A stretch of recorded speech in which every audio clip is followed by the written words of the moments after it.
বুঝিয়ে দিয়েছেন এবং ডেমোটা নিয়ে স্যার আপনাদের সাথে ২ দিন থেকে ভালোই প্র্যাকটিস করছে।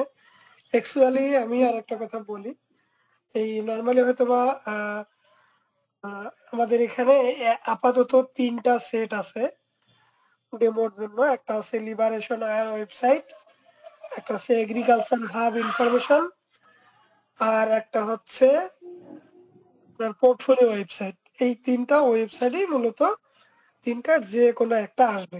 তো এই ওয়েবসাইট গুলো আমাদেরকে বুটস্ট্র্যাপ দিয়ে করতে হবে, ডিজাইন করতে হবে।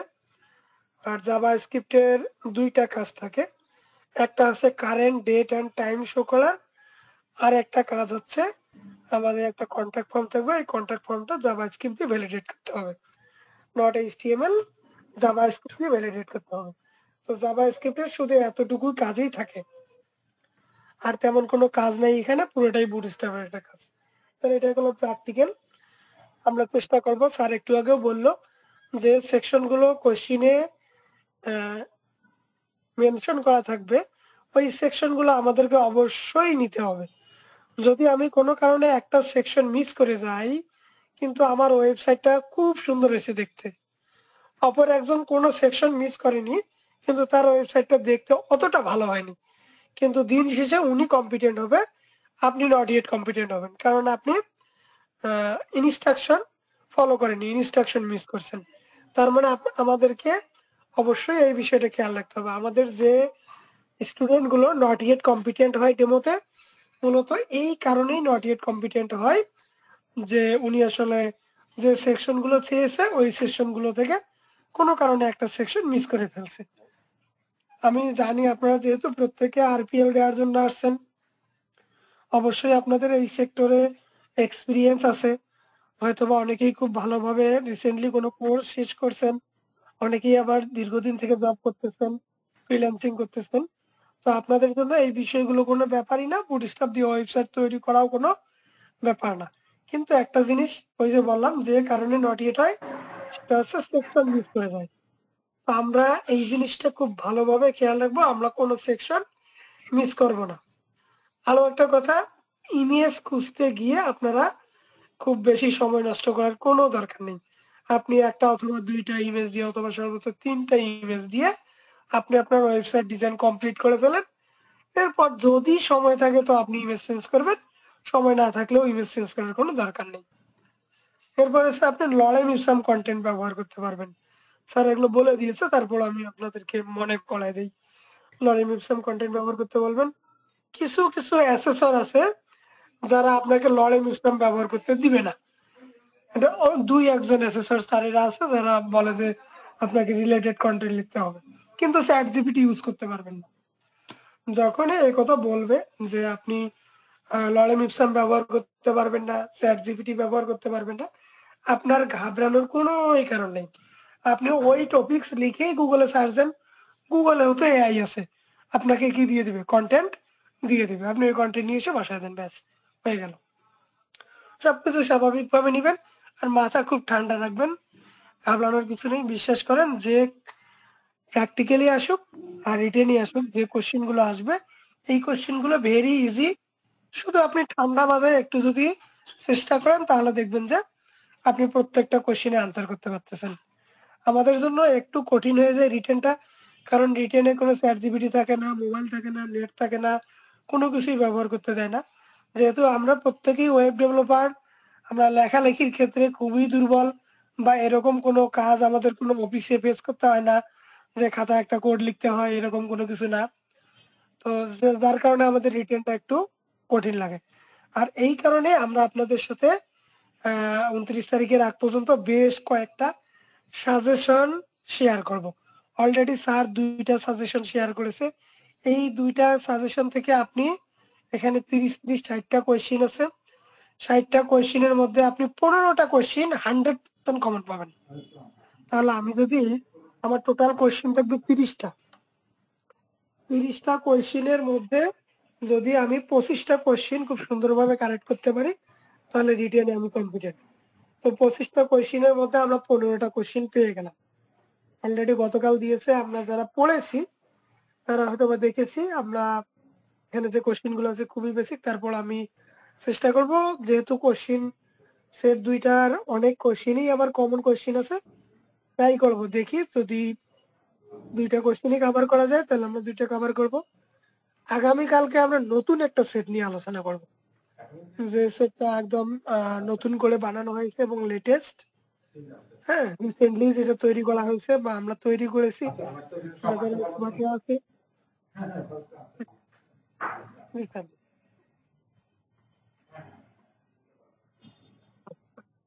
আচ্ছা, আমরা রিসেন্টলি বসে আ বিশেষ করে এক্সপার্টরা বসে আমরা নতুন করে আবারও ২ টা সাজেশন তৈরি করেছি। তো আমরা আশা করতেছি যে আমরা যে সাজেশন গুলো দেব, আপনারা যদি একটু ভালোভাবে পড়ে আসেন তাহলে রিটেন আপনারা কনফিডেন্ট হবেন। আর একটা রিকোয়েস্ট থাকতেছে আপনাদের উপর, সেটা হলো যেহেতু আপনারা আপনাদের ব্যস্ত লাইফ থেকে আপনারা এত ব্যস্ত থাকার পরেও আপনাদের মহামূল্যবান সময় আপনারা বেশ ১ সপ্তাহ থেকে এই সার্টিফিকেশনটার পিছনে বা এই সার্টিফিকেশনটা অর্জন করার পিছনে সময় দিচ্ছেন। এই সময়টা অবশ্যই আপনারা একটু গুরুত্ব সহকারে দিবেন। যদি নাই দিতেন সেটা একটা কথা ছিল। এই সময়টা হয়তোবা অন্য কাজে লাগাতেন। কিন্তু যেহেতু আপনারা এখানে সময় দিচ্ছেন, সো একটু গুরুত্ব সহকারে দিবেন। যেমন আমরা রিটেন কোয়েশ্চেন গুলো দেব।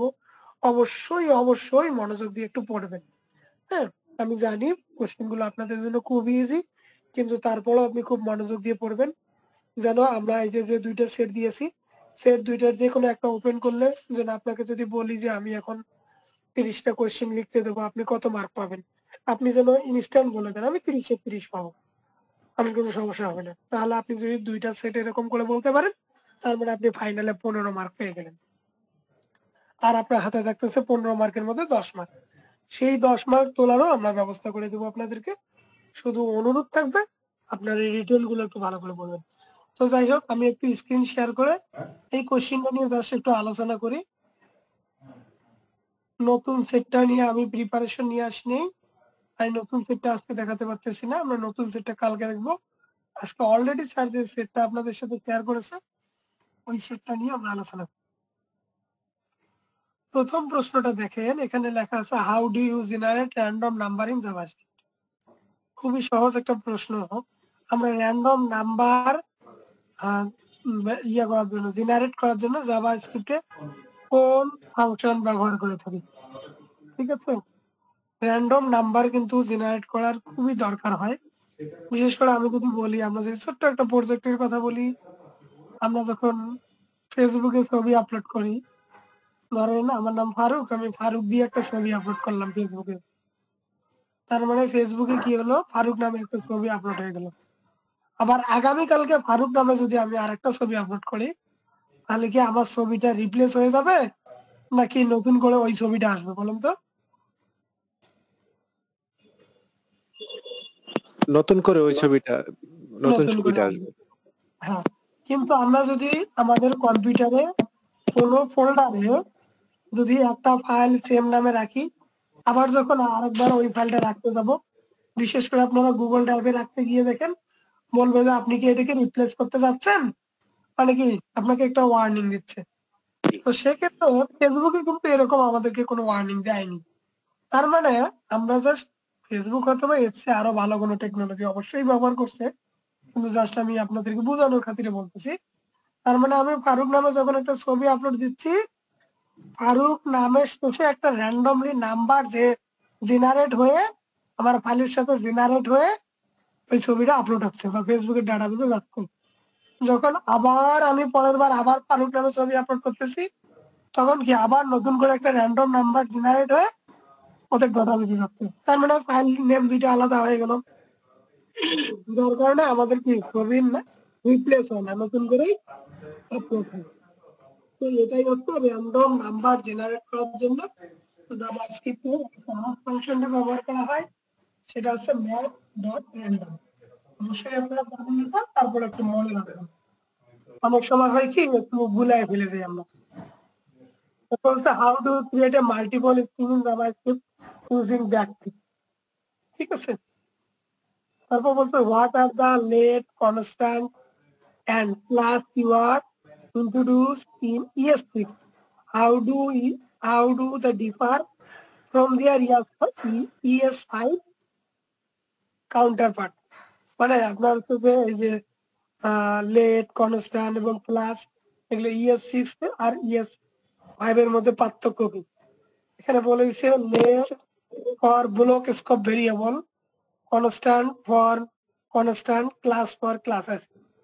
এই প্রশ্নটা আপনার, ওই যে আমি একটু আগে বললাম না যে আমরা যে প্রশ্নগুলো পড়াবো এখান থেকে মিনিমাম আপনারা 20, 25, 30টা প্রশ্ন সবগুলোই আমি আশা করি মিনিমাম 20টা প্রশ্ন আমরা পাবো।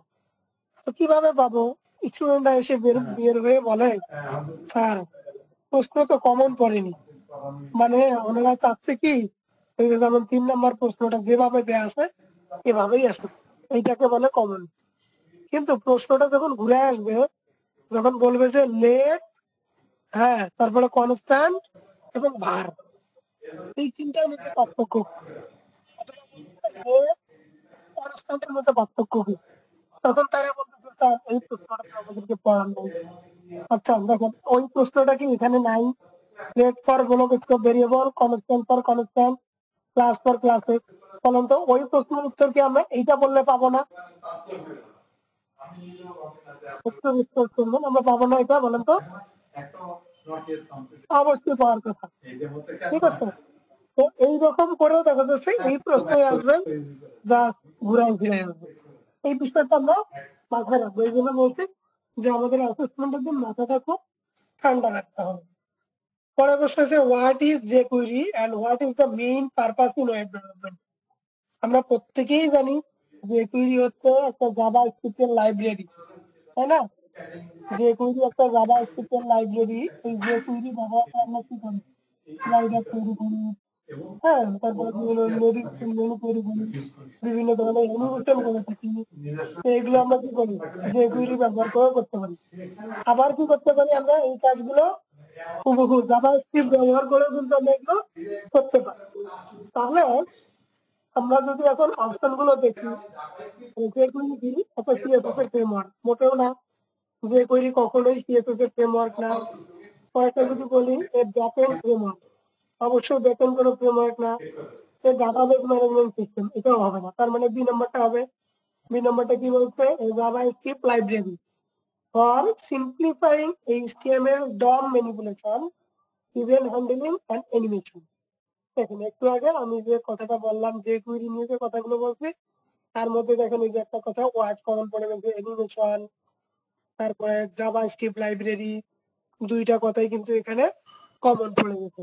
3 নম্বরটা কি বলছে? সিম্পলিফাইং HTML DOM ম্যানিপুলেশন, অর্থাৎ আমরা জাভাস্ক্রিপ্টের DOM দিয়ে যে কাজগুলো করি ওই কাজগুলোই খুব সহজে আমরা কি করতে পারবো? জাভাস্ক্রিপ্ট কোড না লিখে jQuery দিয়ে খুব সহজেই সেগুলোকে করতে পারবো।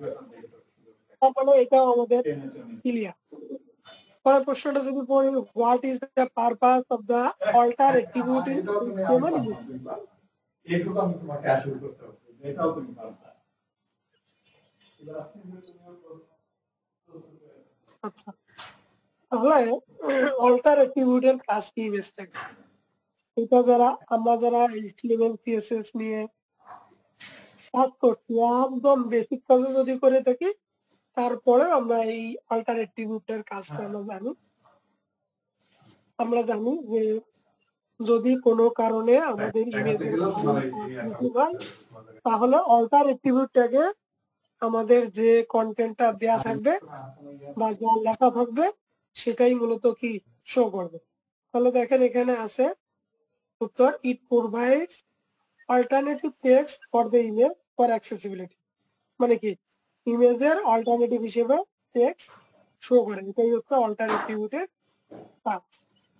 6 নম্বর প্রশ্ন হচ্ছে what is bootstrap and what role does it play in web design.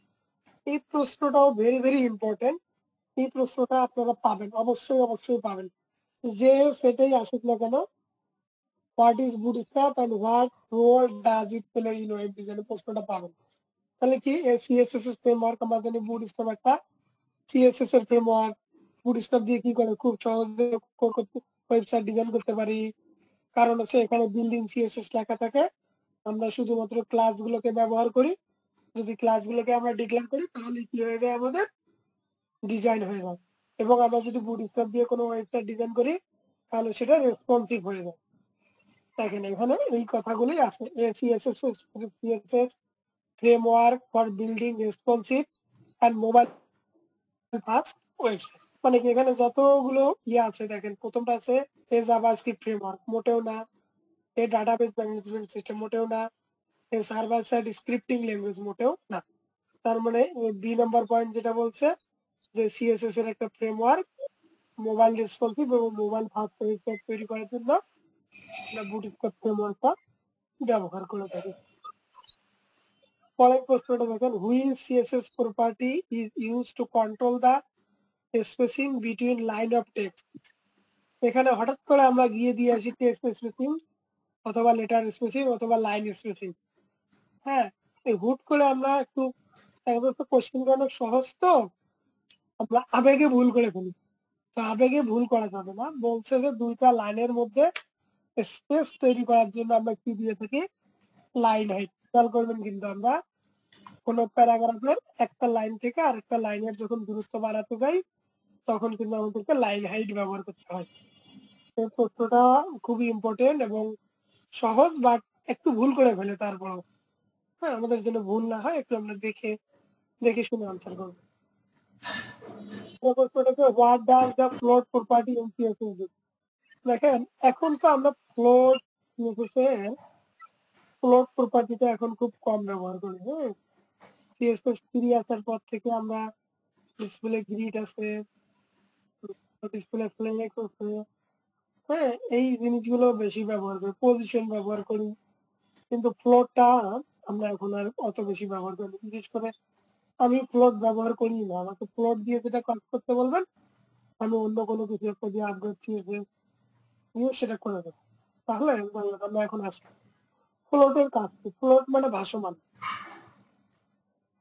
Float মানে ভাসমান। যখন আমরা কোনো HTML ট্যাগকে বা কোনো প্রপার্টিতে বা কোনো এলিমেন্টকে ফ্লোট দেব তখন ওই ট্যাগটা বা ওই এলিমেন্টটা ভাসমান হবে, ভেসে যাবে। তাহলে ভেসে যাওয়ার কারণে নিচের যদি কোনো ট্যাগ থাকে ওই নিচের ট্যাগটা ওর উপরে উঠে যায়, এটা একটা কিন্তু সমস্যা ফ্লোটে। এরপর কি করা যায়, ফ্লোট যখন আমরা কোনো ট্যাগ বা এলিমেন্টকে দেবো তখন আবার খুব সহজে তাকে লেফট করতে পারবো, রাইট করতে পারবো, মানে তার পজিশনটা আমরা খুব সহজেই চেঞ্জ করতে পারবো।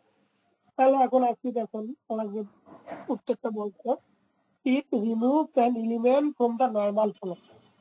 মানে কি একটা এলিমেন্ট যখন আমরা নিলাম, নেওয়ার পর যখন ফ্লোট দিলাম ও কিন্তু কি এই নর্মাল যে ফ্লো থাকে ও যে জায়গা ধরে থাকে ওইটা কিন্তু নাই আসে, সে কথাটা বলছে।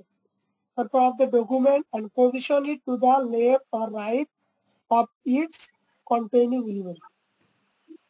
তো বলছিলাম একটু আগে যে খুব সহজে আমরা লেফট রাইটে একে পজিশন করতে পারবো, সেই কথাটাই কিন্তু এখানে বলছি। এরপরে প্রশ্নটা হচ্ছে what does the get index property in CSS control. আমরা সকলেই গেট ইন্ডেক্সটা ব্যবহার করি। গেট ইন্ডেক্সের কাজ কি, প্রায়োরিটি বেজে শো থাকে না। অর্থাৎ সাপোজ আমরা যদি বলি যে আমরা একটা ইমেজের উপর আমরা একটা ক্যাপশন নিয়েছি, তার উপর একটা ব্ল্যাক ওভারলে দিয়েছি। আপনারা অথবা প্রত্যেকে আফটার অথবা বিফোর নিয়ে কাজ করেছেন অলরেডি। তো আফটার অথবা বিফোর দিয়ে যদি আমি একটা ব্ল্যাক ওভারলে দেই, ওভারলে দেওয়ার পর দেখেন আমার কিন্তু আমি যে ইমেজের ক্যাপশনটা দিয়েছি ওই ক্যাপশনটা কিন্তু কি ব্ল্যাক ওভারলে নিচে পড়ে গেছে। তাহলে ক্যাপশনটা কিন্তু আমার দেখা যাচ্ছে না। তার মানে কি আমার তো ক্যাপশনটা দেওয়া লাগবে, তাই না? এজন্য আমরা সিএসএস এর একটা প্রপার্টি আছে গেট ইন্ডেক্স। গেট ইন্ডেক্স এর ভ্যালুটা যদি আমরা বাড়ায় দেই তাহলে কি ব্ল্যাক ওভারলের উপর আমার ক্যাপশনটা চলে আসবে। ডিফল্ট ভাবে আমরা গেট ইন্ডেক্স এর ভ্যালু 0 রাখতে পারি, 0 ধরে নিতে পারি। তাহলে আমি যদি ব্ল্যাক ওভারলে 0 ধরি, ক্যাপশনের ভ্যালু 0 ধরি, এখন যদি আমি ক্যাপশনকে বলি যে তোমার গেট ইন্ডেক্স তুমি 1 হয়ে যাও, তাহলে কি 0 থেকে 1 বেশি হয়ে গেল, তাহলে ব্ল্যাক ওভারলের উপরে চলে আসবে আমার কি ক্যাপশনটা। এইটা আছে গেট কাজ। It controls the position of an element in the stacking order. আমি একটু আগে সেটাকে বলছিলাম, এই কথাটাই এখানে বলা আছে। Which HTML tag is use to define a table row. এটা তো খুবই সহজ। টেবিলের রো তৈরি করার জন্য আমরা জানি টিআর ট্যাগটা আমরা ব্যবহার করি। টিআর তে হচ্ছে টেবিল রো, টিএইচ তে হচ্ছে টেবিল হেডিং, টিডি তে হচ্ছে টেবিল ডাটা, আর টেবিলটা নিজে একটা ট্যাগ, টেবিল ট্যাগ। পরের প্রশ্নটা বলি, which keyword is use two declare A variable in JavaScript. এখানে var আছে, তারপরে ভেরিয়েবল আছে, লেট আছে, ভি আছে, মানে এখানে চারটা অ্যান্সার আছে। একটা var, একটা ভি, একটা ভেরিয়েবল, একটা আছে লেট। তো এখানে দেখেন একটু ঝামেলা বাজে গেল। বলতেছে যে জাভাস্ক্রিপ্টের কোন কিওয়ার্ডটা দিয়ে ভেরিয়েবল ডিক্লেয়ার করবে। আমরা তো জানি var এবং লেট দুটাই হবে, তাই না? এবং দুটাই হয়। এই ক্ষেত্রে আপনারা যে যেটা খুশি দেখাতে পারেন। আবার যদি আপনি যখন এখানে একটা নৈর্ব্যক্তিক যদি আপনি ভুল করেন বা একটা প্রশ্ন যদি ভুল হয়ে যায় আপনার কেটে দেয়, তাহলে 1 মার্ক চলে গেল। আর 1 মার্ক মানে এখানে কিন্তু বিশাল একটা ব্যাপার। আপনি এখানে var অথবা লেট যে কোনো একটাই টিক দিতে পারেন, দিয়ে পাশে আপনি সুন্দর করে লিখে দিতে পারেন যে var এবং লেট দুটাই।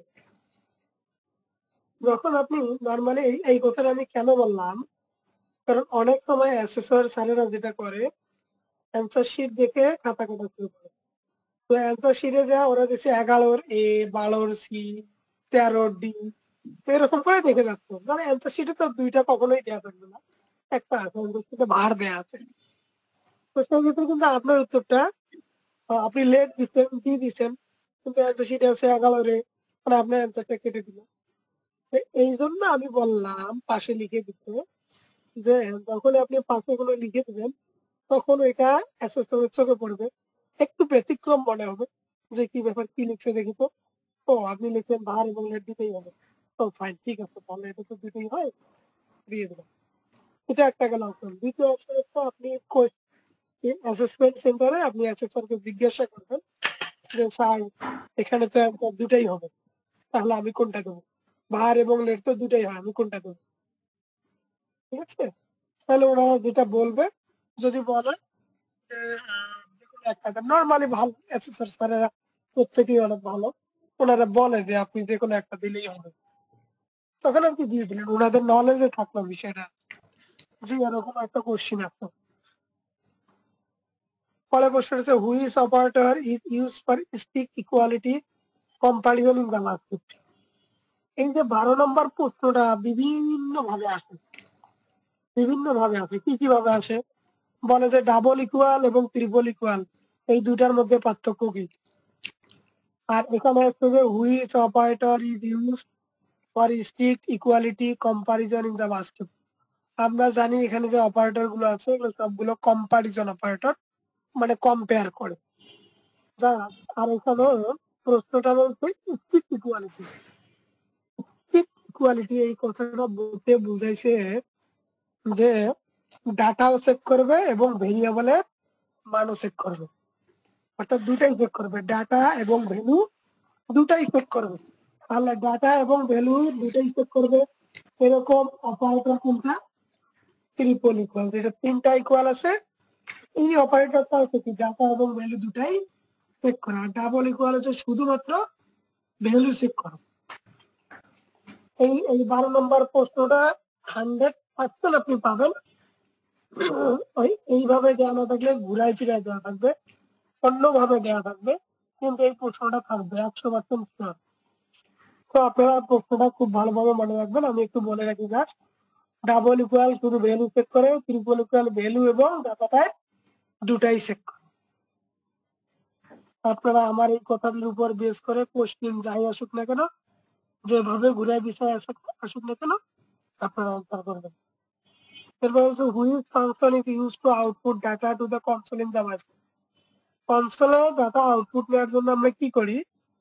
অবশ্যই প্রিন্ট না, অবশ্যই ডিসপ্লেও হবে না, অবশ্যই লগ হবে না, কনসোল ডট লগ এটা হবে।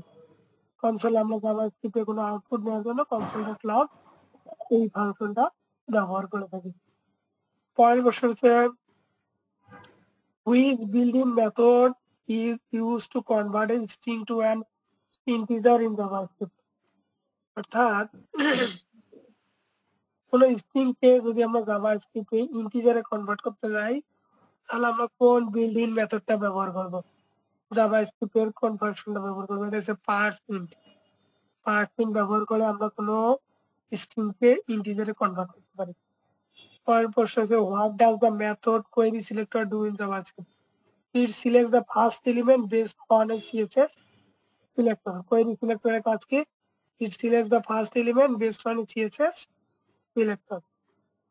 How do VPN, virtual private network, enhance internet security and connectivity? Then প্রশ্ন আপনার আসছে, how do VPNs enhance internet security and connectivity? আপনি উত্তর লিখে দিলেন যে VPN হচ্ছে ভার্চুয়াল প্রাইভেট নেটওয়ার্ক। উত্তর এভাবে লিখে দিলাম। 100% ওদের থেকে কারণ ভার্চুয়াল প্রাইভেট নেটওয়ার্ক তো ওখানে লেখাই আছে। অনেকেই আমরা এই ভুলটা করে থাকি। ওরা আরো ডিএসপিতে আপনার কাছে শুনতে যাচ্ছেন যে এটা ইন্টারনেট সিকিউরিটিতে কতটা আপনার সহায়তা করে। আমরা কি বলবো ভিপিএন ইনক্রিপ্ট ডাটা। ডাটা কি করে? এনক্রিপ্ট রাখে making it secure during transmission. They allow remote access to internet resource by creating a secure private connection over the internet. অনেক সময় হয় কি দেখা যাচ্ছে যে আমরা যে অফিসে কাজ করি, নরমালি আমরা তো বাংলাদেশে কাজ করি, আমি আমার এক্সাম্পলটাই দিই। কিন্তু আমাদের সব ক্লায়েন্ট বাইরের দেশে, আর আমাদের সবগুলো ক্লায়েন্ট জানে যে আমরা আয়ারল্যান্ড থেকে কাজটা করতেছি। তাহলে আমার ক্লায়েন্ট গুলো কিভাবে জানে যে আমরা আয়ারল্যান্ড থেকে কাজ করতেছি? কারণ আমরা কি ইউজ করি? ভিপিএন ইউজ করি। প্রিমিয়াম ভিপিএন ইউজ করে আমরা আমাদের আইপিটাকে কি করে দেই? আয়ারল্যান্ড করে দিই। যার ফলে কি হয়? যখন ক্লায়েন্ট যদি আইপি চেক করে তাহলে দেখা যাচ্ছে যে আমরা আয়ারল্যান্ড থেকে কি করতেছি? অ্যাক্সেস করতেছি কারো ওয়েবসাইট গুলো। তো তার মানে কি ভিপিএন আমার ডাটাটাকে সিকিউর রাখলো না। এরপরে আমরা বিভিন্ন ধরনের ওয়েবসাইটে যাই বা বিভিন্ন ধরনের কাজ করি, তখন আমরা কি করি? আমার যে রিয়েল আইপিটা আছে, আমার যে রিয়েল ইনফরমেশন গুলো আছে, এই ইনফরমেশন গুলো হাইড করতে।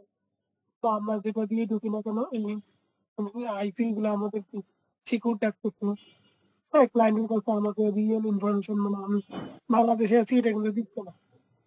কি আমি আয়ারল্যান্ডে আছি, বাংলাদেশ থেকে বসে থেকে আমি আয়ারল্যান্ডে আছি। এটা হচ্ছে ভার্চুয়াল কি? ভার্চুয়ালি আমি এখন আয়ারল্যান্ডে আছি। তো ভিপিএন এর কাজ হচ্ছে এটা। কেউ বাংলা দিয়ে এভাবে যদি লিখে দেন, আপনার অফিসের গল্পটাই আপনি লিখে দেন, আপনার উত্তর 100% কারেক্ট হয়ে যায়। তো এরপর হচ্ছে how does an interactive website differ from static and dynamic website? এই প্রশ্নটাও আসে কিন্তু এক এক ভাবে আসে, উত্তর কিন্তু সেম। বলতেছে ইন্টারেক্টিভ ওয়েবসাইট, স্ট্যাটিক ওয়েবসাইট এবং ডাইনামিক ওয়েবসাইটের মধ্যে পার্থক্য কি? আমি যদি বলি প্রথমে স্ট্যাটিক ওয়েবসাইট হচ্ছে fixed content and show the same content to all users. এখানে উত্তর দেওয়া আছে। তো আমরা যদি আমাদের মতো করে বলি যে স্ট্যাটিক ওয়েবসাইটের ডাটাবেস থাকে না, যদি কোনো কন্টেন্ট চেঞ্জ করতে হয় তাহলে আমাদেরকে কোডিং এর ভিতরে গিয়ে হার্ড কোড করে চেঞ্জ করতে হয়। যদি বলি ডাইনামিক ওয়েবসাইটের ডাটাবেস থাকে এবং কন্টেন্ট গুলো ডাটাবেস থেকে শো করে।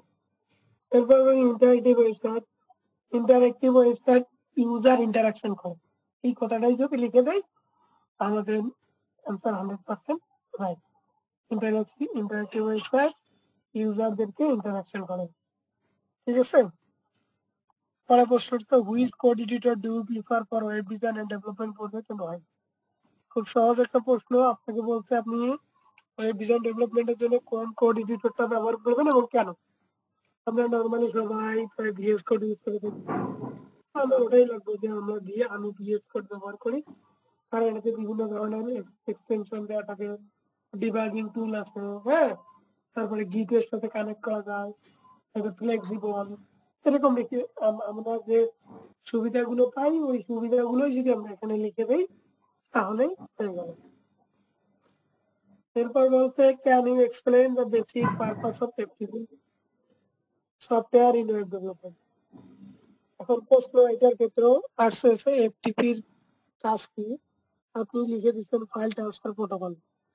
আসলে ওনারা এটা শুনতে চাচ্ছে না। এফটিপির ফুল মিনিং শুনতে চাচ্ছে না, ফাইল ট্রান্সফার প্রোটোকল। ওরা জানতে চাচ্ছে এটার কাজ কি। আপনি আপনার মতো করে বলেন, আমরা কি বলবো? আমরা বলবো যে আমাদের লোকাল কম্পিউটার থেকে অনলাইন সার্ভারে ডাটা আপলোড এবং ডাউনলোডের জন্য আমরা এফটিপি ব্যবহার করি। ঠিক আছে? এফটিপি কোনটা? আমরা অনেকে ফাইলজিলা সফটওয়্যারটা ব্যবহার করি না? ফাইলজিলা ব্যবহার করে আমাদেরকে ক্লায়েন্ট অনেক সময় cPanel এর অ্যাক্সেস দেয় না। সেক্ষেত্রে আমরা ফাইলজিলা ব্যবহার করে এফটিপি অ্যাক্সেস দেয় ক্লায়েন্ট। ওই এফটিপি অ্যাক্সেস দিয়ে আমরা কি করি? ওই নির্দিষ্ট ফাইলটাকে অ্যাক্সেস করতে পারি। মানে ওখানে আমরা কোনো ফাইল যদি দরকার হয় তাহলে আপলোড করতে পারি। ওখান থেকে যদি ডাউনলোড করার দরকার হয় তাহলে আমরা ডাউনলোড করতে পারি। এটাই হচ্ছে মূলত এফটিপির কাজ। তাহলে যে প্রশ্নটা আসে আমরা যদি সুন্দরভাবে এভাবে লিখে দেই যে ফাইল আমার লোকাল কম্পিউটার থেকে অনলাইন সার্ভারে আপলোড এবং ডাউনলোডের জন্য আমরা এফটিপি ব্যবহার করি, তাহলে আমাদের প্রশ্নটা হয়ে যাবে। এরপরে সে বলছে যে how do create HTML login form with submit button. Submit button সহ আপনাকে একটা এইচটিএমএল লগইন ফর্ম তৈরি করতে বলছে। এখন লগইন ফর্ম তৈরি করতে বলছে, আপনাকে ওই এইচটিএমএল এর মূল স্ট্রাকচারটা লিখতে হবে না, শুধু ফর্মটা লিখলেই হবে। কিন্তু মাথায় রাখতে হবে অবশ্যই আপনাকে ফর্ম ট্যাগ শুরু করতে হবে এবং ফর্ম ট্যাগ শেষ করতে হবে। এইটা অবশ্যই লাগবে। তারপর আপনি ইনপুট টাইপ টেক্সট, হ্যাঁ, তারপরে প্লেস হোল্ডার দিলেন ইউজার নেম, তারপরে input type password, place holder দিলেন পাসওয়ার্ড, তারপরে ইনপুট টাইপ সাবমিট। ব্যাস, তাহলে লেভেল টেবিল এত কিছু দেওয়া লাগলো না। আপনার 3 লাইনে আপনার কোড শেষ হয়ে গেল। তার মানে কি আপনার অ্যান্সারটা শর্টকাট হয়ে গেল। এখানে লেভেল দেওয়া আছে, লেভেল দিতে গেলে সময় লাগবে, জায়গা বেশি লাগবে, কি দরকার প্লেস হোল্ডার দিয়ে দেবো। তারপর white should I consider using SVG image. বলতেছে এসভিজি ইমেজ আমরা কখন ব্যবহার করবো? দেখেন এসভিজি একটা ফরম্যাট না, আমরা হয়তো প্রত্যেকেই জানি। পিএনজি যেমন একটা ফরম্যাট, জেপিজি যেমন একটা ফরম্যাট, পিডিএফ যেমন একটা ফরম্যাট, ঠিক এসভিজিও এরকম একটা ফরম্যাট। বলছে যে when should I consider using SVG image, আমরা কোন সময়টা এসভিজি ইমেজ ব্যবহার করব। এখানে অনেক সময় প্রশ্ন জিজ্ঞেস করা থাকে কেন ব্যবহার করবো। আমরা প্রথম কথা বলি যে আমরা কখন এসভিজি ইমেজ ব্যবহার করব। লোগোর ক্ষেত্রে আমরা যখন ওয়েবসাইটের লোগো নিব, আমরা প্রত্যেকে জানি এবারে আমাদের লোগো থাকে, তখন আপডেট প্ল্যান গুলো এই লোগো গুলোকে এসভিজি ফরম্যাটে দেয়।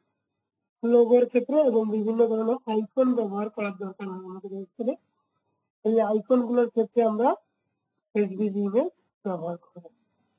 তাহলে কি দাঁড়ালো, কখন ব্যবহার করবো? লোগোর ক্ষেত্রে এবং আইকন ক্ষেত্রে এসভিজি ইমেজ ব্যবহার করব। এরপরে আসতো কেন ব্যবহার করবো, কারণ এটা লাইট ওয়েট এবং এর রেজুলেশন অনেক ভালো থাকে। এসভিজি রেজুলেশন অনেক ভালো থাকে। তাহলে প্রশ্ন আছে what is an ID selector in CSS. CSS এর মধ্যে আইডি সিলেক্টর কি? জাস্ট একটা কথা যদি লিখে দিই ইউনিক সিলেক্টর, আমার উত্তর 100% কারেক্ট হবে। আইডি সিলেক্টর হচ্ছে UNIC unique selector. Test number প্রশ্ন হচ্ছে how do you apply multiple CSS class to a single HTML element. আমরা অনেকেই যে ভুলটা করি শুধু এতটুকু লিখি, এই যে আমি যতটুকু সিলেক্ট করলাম ক্লাস 1 স্পেস ক্লাস 2, শুধু এতটুকু লিখি। যদি এতটুকু লিখি তাহলে 100% আমার উত্তরটা ভুল হবে। আমাকে একটা কোনো ট্যাগে অবশ্যই নিতে হবে। সেটা ডিবে নিতে পারি, স্পনে নিতে পারি, পি ট্যাগে নিতে পারি, হেডিং ট্যাগে নিতে পারি, যেখানে খুশি নেন আপনি। যেমন এখানে আমি কি করছি, ডিবে নিচ্ছি, DF class equal to double কোটেশনের ভিতরে, ঠিক যেভাবে আমি ক্লাস ডিক্লেয়ার করি সেভাবে নিয়েছি, class 1 space class 2, div close করে দিই। এই প্রশ্নটা আপনারা যদি আসে তাহলে কোনোভাবেই ভুল করবেন না। তাহলে এখানে ভুল করি, ক্লাস 1 ক্লাস 2 শুধু লিখে দিয়ে রেখে দিই, প্রশ্ন আমার ভুল হয়ে যাবে। তো how do you create function in JavaScript function কিভাবে ক্রিয়েট করে, একটা ফাংশনের নাম দিয়ে দিলাম, রিটার্ন করে দিলাম, ব্যাস। Can you explain the difference between function declaration and function expression? Function declaration is defined with function keyword and whisper as stored in a variable and not whisper. এই প্রশ্নটা আসছে, হ্যাঁ, একটু মুখস্থ করে রাখবেন, ভালো করে 2-1 বার লিখবেন। What are array and object in JavaScript? এই প্রশ্নটা আসে। Array হচ্ছে কি? বলতো ordered collection of element R object is key value pair. হ্যাঁ, এবং সংখ্যাটা লিখে দিলেন, একটা এক্সাম্পল দিলেন, সংখ্যাটা লিখে দিলেন, একটা এক্সাম্পল দিলেন, ব্যাস আপনার উত্তরটা 1 মার্ক হয়ে গেল। এই প্রশ্নটা কিন্তু আসে, এটাও আসে। What are array and object in JavaScript? দেখেন এখানে সেম প্রশ্ন 2 বার। সেম প্রশ্ন যদি 5 বার আসে, আপনি 5 বারই সেম উত্তর লিখবেন, আপনি 5 বারই নাম্বার পাবেন। তখন বলবে স্যার এই প্রশ্নটা তো 2 বার আসছে। ভাই বলারই বা কি দরকার? 2 বার আসতে আপনি 2 বার লিখে দেন। কারণ আপনার তো ওখানে ওই 2 বার দিয়েই 30টা প্রশ্ন। তাহলে আপনি যদি একটা না লিখেন তবে 1 বার কম পাবেন। সো আমি বলবো 2 বার আসুক, 3 বার আসুক, অত জিজ্ঞেস করাকরি কিছু নেই। যতবার আসবে ততবারই সেম প্রশ্নের উত্তর সেম লিখে দিবেন। এরপর can you explain the difference for loop, while loop and do while loop? আমি একটু আপনাদেরকে ভালোভাবে বাংলা দিয়ে বলি আমার মতো করে। ফর লুপ হচ্ছে একটা নির্দিষ্ট নাম্বার পর্যন্ত কোডটা এক্সিকিউট হবে। হোয়াইল লুপ হচ্ছে প্রথমে কন্ডিশন চেক করবে, যদি সত্য হয় তাহলে কোডটা এক্সিকিউট হবে। আর ডু হোয়াইল লুপ হচ্ছে মিনিমাম একবার কোডটা এক্সিকিউট হবে, এরপর কন্ডিশন চেক করবে। এখানেই হয়তোবা তাই লেখা আছে ইংলিশে। How do you handle conditional statement in JavaScript? মানে জাভাস্ক্রিপ্টে কন্ডিশনাল স্টেটমেন্ট গুলো কি? ইফ, ইফ ইলস, সুইচ এগুলো লিখে দিলে হবে। কন্ডিশনাল স্টেটমেন্ট গুলো লিখে দিলেই হয়ে যাবে। তারপরে বলছে how do create new Google sheet is your Google drive? এটা ভাই এইরকম করে গুগল শিট কিভাবে তৈরি করে গুগল ড্রাইভে দেখে নেবেন, ব্যাস হয়ে গেল। এখানে লজিকেরও কিছু নাই। তো আমি আর একটু বলি, এটা হচ্ছে অফিসারেরা অনেক সময় অনেক কিছু জোর করে আপনাকে ইংলিশে লিখতে হবে। হ্যাঁ, আবার এটা হন্ডা শেয়ার দিয়ে বলে, আচ্ছা ঠিক আছে, দিয়ে দেবো আধা ঘন্টা। এই যে আধা ঘন্টা টাইম আপনার লস করলো, আপনি আপনার প্রশ্নের উত্তর ভালোভাবে লিখতে পারলেন না, ভালোভাবে বুঝাতে পারলেন না, আপনার লস হয়ে গেল না? এমন হয় অনেক সময় আমাদের কিছু কিছু অ্যান্সার আছে, আমি যদি বাংলা দিয়ে একটু ডিসক্রাইব করে ওনাকে বুঝাই তাহলে আমার উত্তরটা কারেক্ট হবে, কিন্তু আমি ইংলিশ দিয়ে ডিসক্রাইব করে বুঝাতে পারতেছি না, তাহলে কি ভুল হয়ে গেল? তো আপনারা জিজ্ঞাসা করার দরকার নাই, আপনি যেটা বাংলা দিয়ে পারেন সেটা বাংলা দিয়ে বুঝাই লিখবেন, যেটা ইংলিশে পারেন সেটা ইংলিশে বুঝাই লিখবেন। একজন ধরেন অফিসার এসে বলছে আপনি বাংলা দিয়ে লিখতে পারবেন না, তো বাংলা দিয়ে যেহেতু লিখতে পারবেন না বলছে, তো আপনি ইংলিশে লিখছেন। আর একজন বাংলা দিয়েই আপনি ইংলিশে লিখতে গিয়ে ভুল করছেন, আপনাকে ডাবল করে দিচ্ছে। আপনি বাংলা দিয়ে লিখতে ওরা উত্তরটা ঠিক আছে, উনি কি কেটে দিতে পারবে? বিটিএস সিস্টেমে কোথাও লেখা নাই যে আপনি বাংলা দিয়ে লিখতে পারবেন না। এটা অফিসার স্যাররা নিজেরা একটু নিজেদের মতো করে ইয়ে করে নেয়, কিন্তু আপনার কোথাও লেখা নেই যে আপনি বাংলা দিয়ে লিখতে পারবেন। আপনি বাংলা দিয়ে লিখেন উত্তরটা, যদি আপনাকে ফেল করা যায় আপনি কমপ্লেন করবেন, অফিসারের অ্যাসেসমেন্ট অ্যাসেসর ইয়ে চলে যাবে, ঠিক আছে? তো আপনি দেখা যাচ্ছে একটা প্রশ্ন আপনি বাংলা দিয়ে পাচ্ছেন, আরেকটা ইংলিশ দিয়ে পাচ্ছেন, তো যেটা বাংলা দিয়ে পাচ্ছেন ওটা বাংলা দিয়ে, যেটা ইংলিশে পাচ্ছেন যেটা। অনেকক্ষণ কথা বললাম এবং আমার 30টা প্রশ্ন নিয়ে কথা বললাম। আমি বলে রাখি এখান থেকে আপনার মিনিমাম 8টা কোশ্চিন ফাইনালে কমন পাবেন, মিনিমাম 8টা কোশ্চিন ফাইনালে কমন পাবেন। এখন বলেন আপনাদের যদি কারো কোনো কোশ্চিন থাকে তাহলে বলতে পারেন।